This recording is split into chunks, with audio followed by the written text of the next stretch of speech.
Namaskar to everyone. Welcome to the lesson. You don't know what asanas are. You are not at all flexible. You are having issues with fitness. If these kinds of thoughts are worrying you, my friend, don't worry. This video will help you. The objective, or you could say, after watching this video lesson created by me, everyone will be able to do asanas safely, as expounded in Raja Yoga by Swami Vivekananda himself. So this is basically a journey or a scientific technique shared by ancient sages for mastery over the mind through the vessel of the body.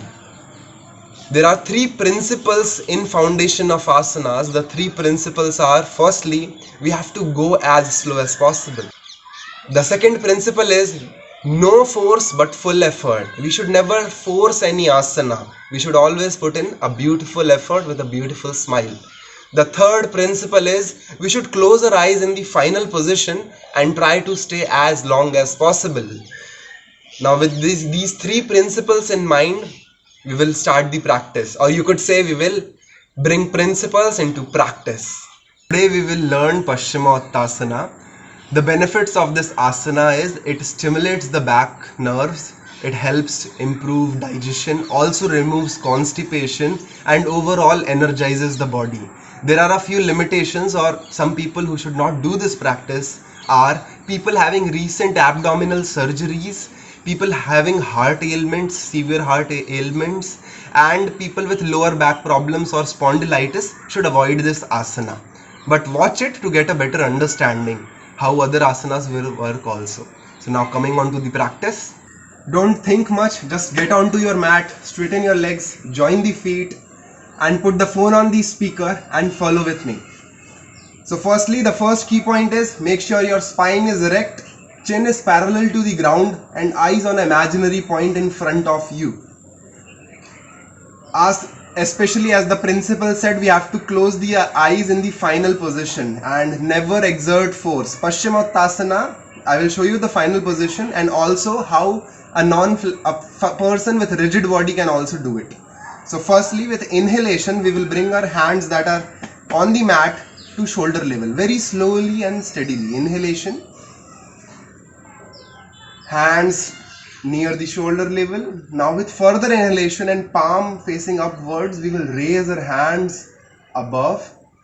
Make sure to inhale as much air as possible and stretch. Engage the shoulder blades.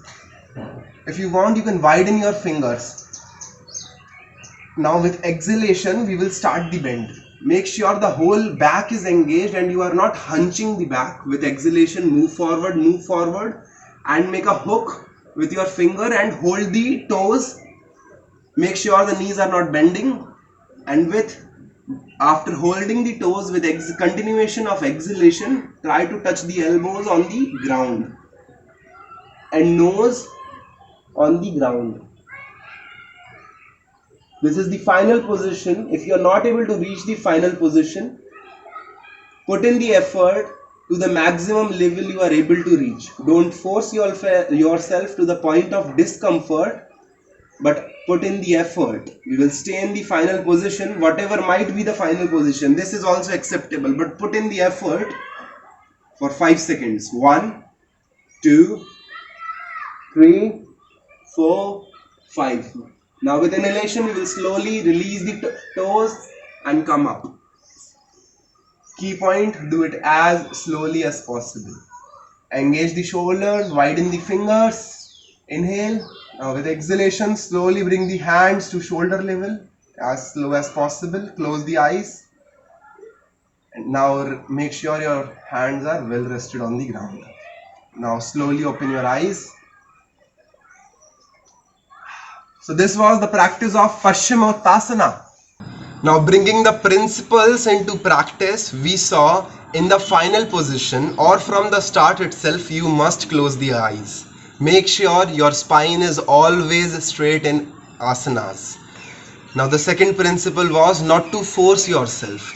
If you feel you are not able to reach the final position, your final position would be the one from whatever allows your body. If you are able to just bend 1 foot forward, that is completely fine. Just try to put in more effort with back straight That's it. You will slowly and steadily reach to the final position also.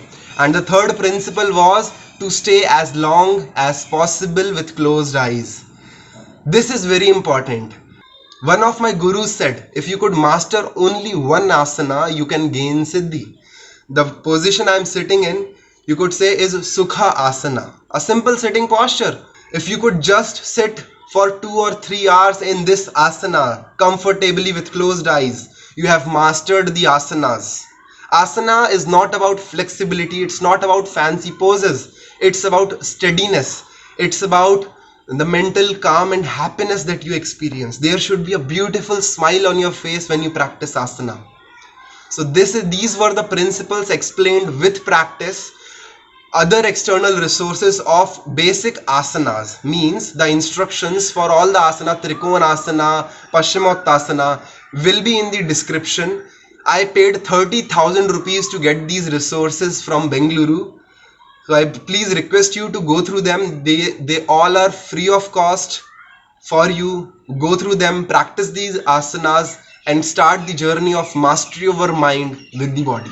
Thank you. In the next lesson, we would be learning a phenomenal routine, a basic routine that anyone can do to increase their awareness. Namaskar.